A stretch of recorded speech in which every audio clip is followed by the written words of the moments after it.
Assalamualaikum warahmatullahi wabarakatuh.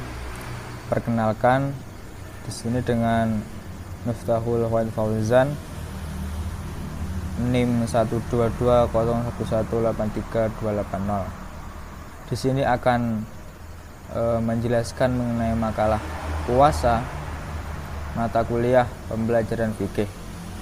Di sini saya akan menjelaskan sub-sub makalah puasa, yaitu ada sejarah puasa dari masa ke masa serta ketentuan dan hikmah puasa sunnah.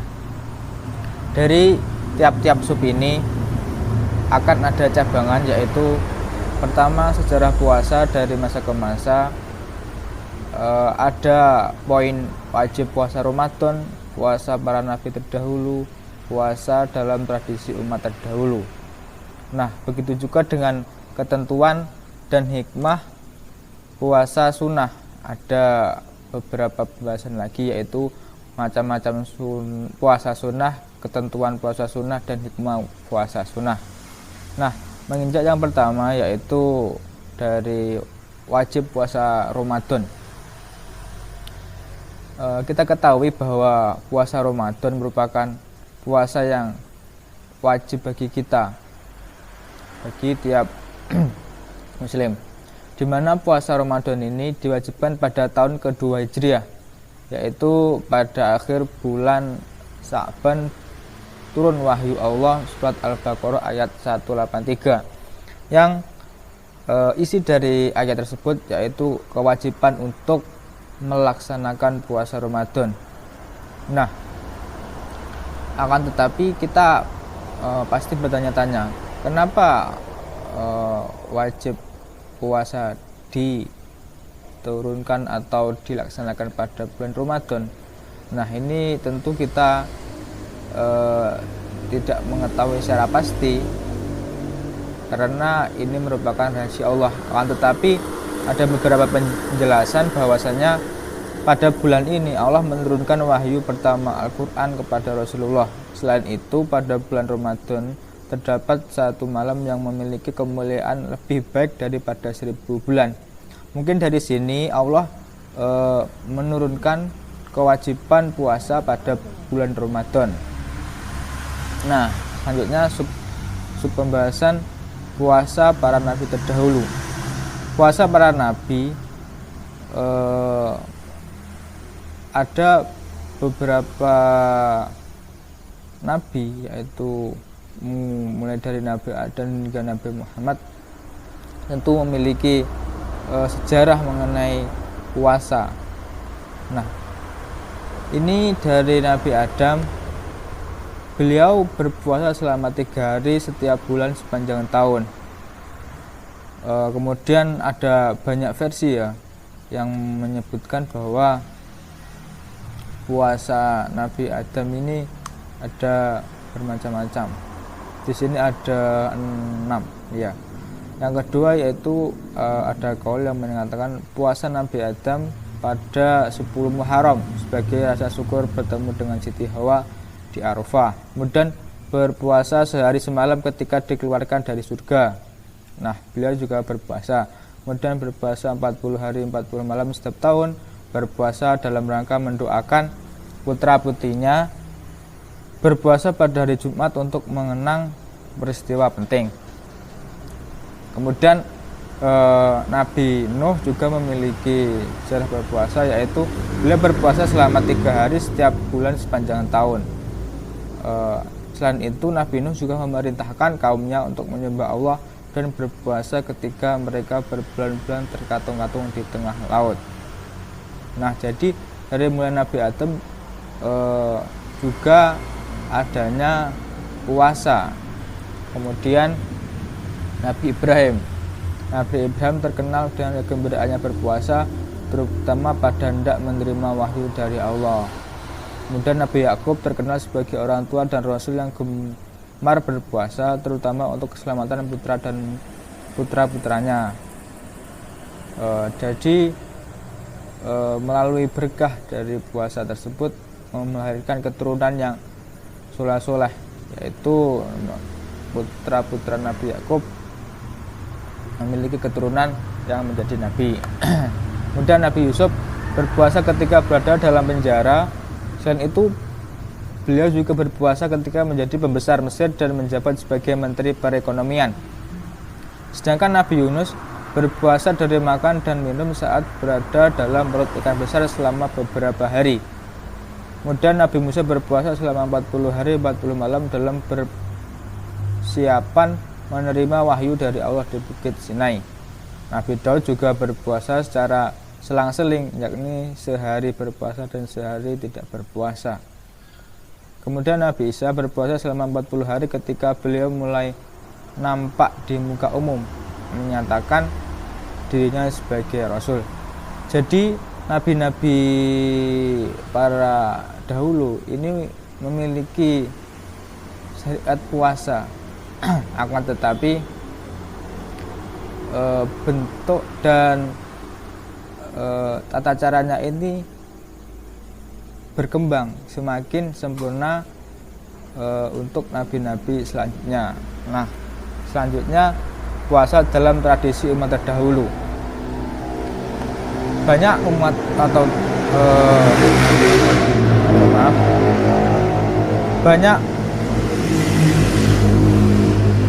banyak umat terdahulu yang juga melaksanakan puasa, walaupun itu tidak masih di lain selain Islam, yaitu pemeluk agama Mesir kuno melakukan puasa untuk menghormati Tuhan matahari dan sungai Nil. Jadi pada masa ini mereka berpuasa untuk menghormati Tuhan matahari dan sungai Nil. Mereka cuma berpuasa ketika mendirikan kuil. Kemudian pada Yunani kuno, pada zaman ini mereka berpuasa beberapa hari secara berturut-turut, terutama menjelang peperangan berlangsung. Kemudian pada Romawi kuno juga sama, yaitu berpuasa pada hari-hari tertentu, terutama ketika menghadapi musuh. Jadi mereka Yunani atau pada masa Romawi kuno ini berpuasa untuk memenangkan peperangan ketika menghadapi musuh. Mereka berpuasa pada bulan Oktober yang biasa disebut puasa Ceres. Jadi pada Romawi kuno terdapat bulan yang biasa disebut dengan puasa Ceres. Kemudian Zoroaster, ya ini agama yang terkenal pada abad ke-8 Masehi. Ini terdapat puasa yang digunakan untuk tolak bala bencana, yaitu untuk menghindarkan bencana yang terjadi kepada mereka. Kemudian pada masyarakat Cina kuno, mereka berpuasa pada hari-hari biasa, sedangkan pada hari tertentu seperti ketika terjadi banyak fitnah dan bencana, mereka mengharuskan diri berpuasa. Nah, selanjutnya macam-macam puasa sunnah.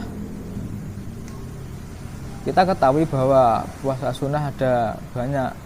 Nah, ini akan kita bahas beberapa, yaitu pertama puasa Syawal. Puasa yang dilakukan pada 6 hari di bulan Syawal. Adapun untuk pelaksanaannya bisa dilakukan secara berturut-turut maupun secara terpisah. Jadi ada yang menyatakan bahwa puasa itu ada yang dilakukan secara berturut-turut, yaitu pada tanggal 1 Syawal sampai 6 Syawal. Kemudian ada yang menyatakan tidak harus secara urut-urut, tetapi selama masih pada bulan Syawal. Kemudian puasa Senin Kamis. Terdapat hadis yang menjelaskan bahwa beliau senantiasa menjaga puasa hari Senin dan Kamis. Manfaat dari puasa ini yaitu pengampunan dosa, dan ketika amal diperiksa kita dalam keadaan puasa. Nah, selanjutnya puasa Daud. Puasa ini merupakan puasa yang utama menurut Nabi Muhammad sesuai hadis riwayat Bukhari dan Muslim. Manfaat dari puasa ini dapat menumbuhkan akhlak yang baik, budi pekerti luhur, dapat menerima segala pemberian dari Allah dengan lapang dada, dikarunia pemikiran yang senantiasa positif, kreatif, dan inovatif. Selanjutnya puasa Ayyamul Bait, yaitu atau hari putih. anjuran pada pelaksanaan ini yaitu pada tanggal 13 dan 14 setiap bulan Hijriah. Alasan disebut puasa Ayyamul Bait karena malam-malam yang terdapat pada hari tersebut bulan bersinar putih dan terang benderang. Nah, disebut Ayyamul Bait. Kemudian puasa Arafah. Keistimewaan puasa Arafah menurut Rasulullah antara lain menghapuskan dosa selama 2 tahun, yakni 1 tahun sebelumnya dan 1 tahun ke depan, membebaskan dari api neraka serta dikabulkannya doa. Selanjutnya puasa Sya'ban. Terdapat pengecualian pada puasa Sya'ban yaitu sehari atau 2 hari sebelum Ramadan, kecuali jika memang terbiasa berpuasa semisal puasa Senin Kamis, maka diperbolehkan ketika hari terakhir puasa Ramadan bertepatan dengan Senin atau Kamis. Jadi ketika kita memiliki pengadatan puasa sunnah misal Senin Kamis dan pada hari Kamis itu adalah hari terakhir bulan Sya'ban, kita diperbolehkan untuk berpuasa Senin Kamis karena kita memiliki pengadatan puasa Senin Kamis sebelumnya. Kemudian ketentuan puasa sunnah. Nah, ketentuan puasa sunnah ini sebenarnya sama seperti puasa Ramadan, seperti syarat, rukun, dan kewajiban. Tetapi yang membedakan ketentuan puasa sunnah di sini yaitu pertama, boleh berniat pada puasa sunnah setelah terbit fajar. Jadi ketika terbit fajar sudah muncul, maka kita masih diperbolehkan berniat puasa sunnah dengan catatan kita tidak melanggar hal-hal yang membatalkan puasa seperti makan, minum maupun hal-hal yang lain. Yang kedua yaitu boleh menyempurnakan atau membatalkan puasa. Nah, di sini ulama Imam Syafi'i yaitu menyempurnakan puasa sunnah lebih baik ketimbang membatalkan puasa sunnah. Karena pada dasarnya puasa sunnah itu kita memulai dan mengakhiri sesuai dengan keinginan kita. Nah, itu sesuai dengan ketentuan atau pendapat dari Imam Hambali. Kemudian yang terakhir yaitu adanya izin suami. Jadi ketika seseorang istri, ketika suami berada di rumah, mereka harus berizin atau meminta izin kepada suami untuk puasa sunnah. Ketika suami tidak berada di rumah, maka mereka boleh untuk berpuasa sunnah. Karena pada dasarnya ketika seorang suami membutuhkan istri dalam tanda kutip, maka istri tersebut harus membatalkan puasanya karena sesuai perintah dari suami. Nah, yang terakhir yaitu hikmah puasa. Hikmah puasa di sini ada hikmah bagi kesehatan fisik dan bagi kesehatan psikis. Bagi kesehatan fisik sendiri memiliki manfaat bagi pencernaan, kulit maupun dari jantung. Dari pencernaan, organ pencernaan kita ketika kita makan terus maka akan mengalami proses penggilingan. Nah, ketika kita berpuasa maka proses penggilingan atau proses pencernaan tersebut mengalami istirahat, jadi akan sangat baik bagi pencernaan. Kemudian bagi kesehatan psikis, hal ini akan membantu kita dalam mencegah hal-hal maksiat. Ketika kita berpuasa dan akan melakukan hal-hal maksiat, maka kita akan teringat kepada puasa yang kita jalani. Nah, sekian dulu dari penjelasan di sini. Apabila ada kekurangannya, kekhilaafannya saya mohon maaf.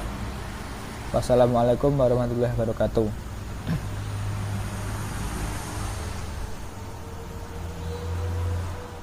Assalamualaikum Assalamualaikum warahmatullahi wabarakatuh. Dengan saya Lis Rofiatin, NIM 12201183210. Kali ini saya akan menjelaskan bab mengenai puasa Ramadan. Puasa Ramadan yakni puasa wajib di bulan Ramadan sebulan penuh. Puasa Ramadan ini wajib dilaksanakan bagi setiap umat Islam yang sudah balik. Nah, puasa Ramadan ini merupakan salah satu rukun Islam yang keempat, dan puasa Ramadan ini mulai diperintahkan dari tahun ke-2 Hijriah setelah Nabi Muhammad hijrah ke Madinah, dan hukumnya fardhu ain. Perintah puasa sudah ditetapkan dalam Quran surah Al-Baqarah ayat 185.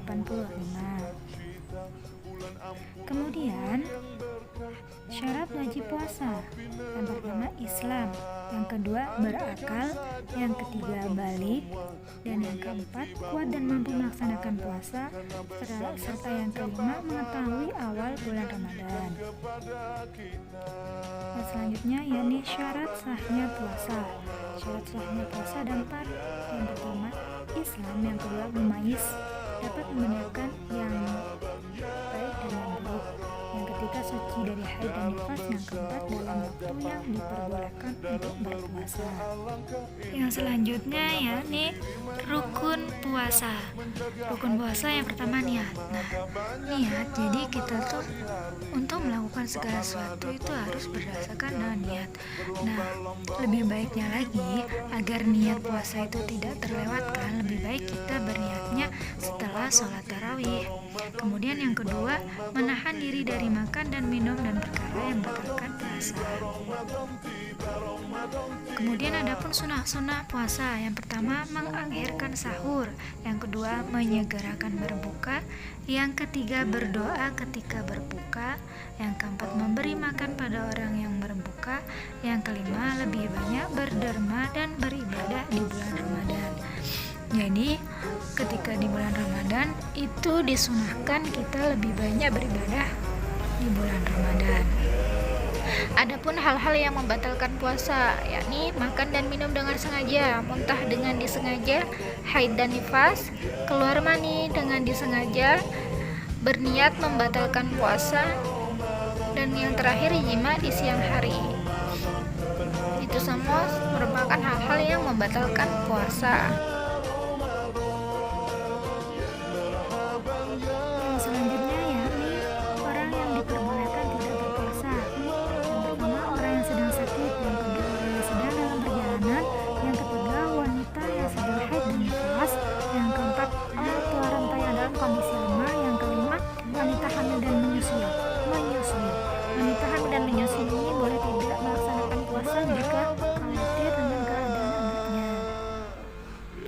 Kemudian hikmah puasa Ramadan, yang pertama menambahkan ketakwaan, menambah istiqomah, mencegah maksiat, melatih kepedulian, mengontrol emosi, semakin qanaah, dan sebagai sarana silaturahmi. Yang selanjutnya yakni sholat tarawih dan sholat witir. Sholat tarawih ini dikhususkan di bulan Ramadan. Sholat tarawih hukumnya adalah sunnah muakkad. Nah, bilangan rakaat sholat tarawih yakni 20 rakaat dan ditambah 3 rakaat untuk sholat witir. Jadi jumlahnya sholatnya yaitu 23 rakaat. Cara mengerjakannya yakni yang pertama salam setiap 2 rakaat, yang kedua istirahat setiap selesai 4 rakaat, kemudian mengerjakan sholat tarawih bersama imam hingga imam selesai sholat. Jadi kita melaksanakan sholat tarawih hingga akhir. Kemudian sholat witir. Sholat witir yakni sholat yang dikerjakan setelah sholat isya sampai terbitnya fajar, dan sholat witir ini dirangkai dengan sholat tarawih. Kemudian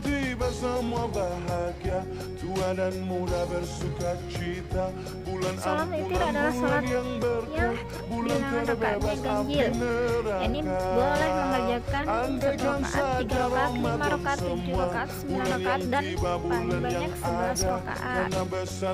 Terima kasih. Wassalamualaikum warahmatullahi wabarakatuh.